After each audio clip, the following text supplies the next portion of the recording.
Hello guys, welcome to my mini vlog. Today's video mga kapatid, tayo po ay pupunta sa Tontol Beach sa Gupan, Pangasinan. Bigla lang nagkaayaan muna rin sa beach. Nakatapos lang aming review. Pagkatapos ng review namin, pumunta kami dito. Muna kami ng CSI para bumili ng mga pagkain. Hindi ko alam sa mga kasama ko. Ang binili nila ay mga sabon. Dito mo to si Kaylee. Punta ng beach pero sabon ng binili. Maliligo daw siya sa dagat. Itong isa naman, nagbabalak bumili ng sunscreen at lotion. So may nakita kaming Clover dito. Naka-display siya sa 20+.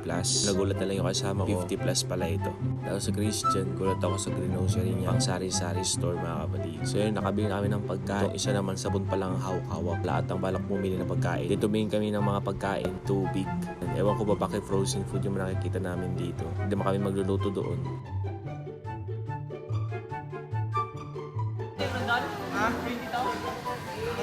Wow, 50 to. Kung medyo nakakake ka na, 20 to. Pinidot ko na tan. Gago, nag-iinat. At saka kung makakipili kayo kurang, di ba? Hindi pagka-dipili kayo, discount ko ba? Wala ko naman tan. Oy, pag-advantage by aji ko lang, di 30. Di 30. Nag-iinay kluwar. Nag-iinay kumata.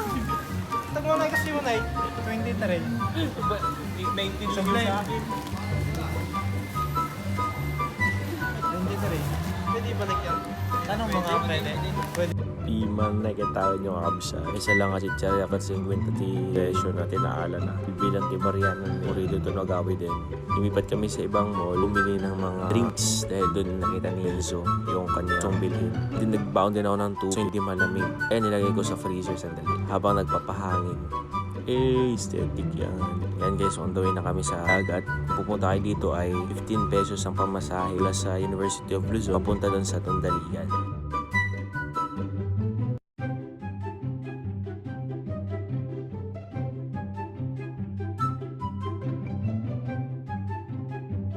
We're now finally here. So mga 10 minutes ang biyahe mga kapatid mula dun sa bahay papunta dito sa dagat. Let's go!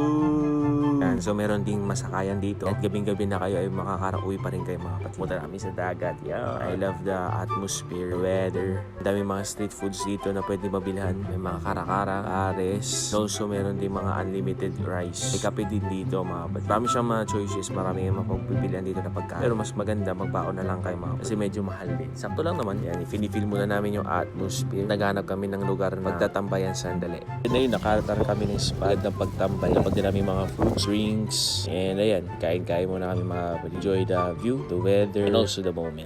Ayan, habang kumakain kami, ulog yung Clover pambira. Medyo mahal din yung Clover mga kapatid. Nasa around 50 pesos siya. So ako naman, enjoy sa weather, sa view ng beach. Siguro sa magandang puntahan talaga, madami kang iniisip, na-stress ka sa pag-aaral, pumunta sa beach. So ito, every time na pumupunta kami dito ay hindi siya planado. Which is good kasi mas matutuloy kapag hindi siya planado. Unlike kapag pinaplan natin. Ewan ko, hindi siya natutuloy guys. Before. After.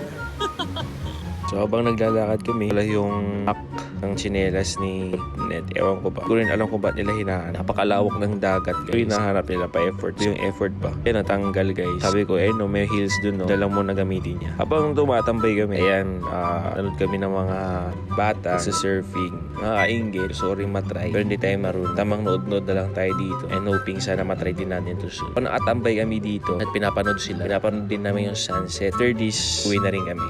Iba talaga yung dating kapag inaabangan mo to golden hour. Kung palakad kami, punta sa mga street, nakita kami crab. Na-amaze ako kasi kumindat siya. Tingnan nyo. Cute, diba? Ayan, habang katapos nyan, lakad-lakad na kami papunta sa ina.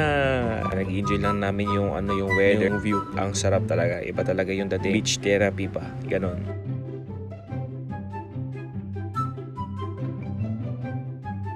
So ayun, inabot na rin kami ng gabi. And then ewan ko dito sa kasama ko. Kalimutan niya yung safeguard na binili niya. Tinapon ko na sa basurahan yun. Gulat na gulat siya eh. Ayun, binalikan namin kung saan amin tumambay kanina nung una. Habang ginikita namin si Kelly, slide muna kami ni Christian.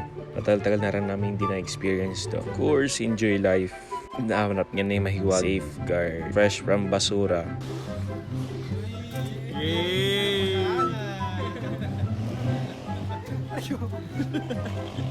Nagsakit. Ayun na naman, pagkatapos namin lakad sa beach, kumain na rin kami dito. Ayun lang naman yung kaganapan. May salamat sa panonood. I hope you like our mini vlog. See you next sa mini vlog natin guys. Bye!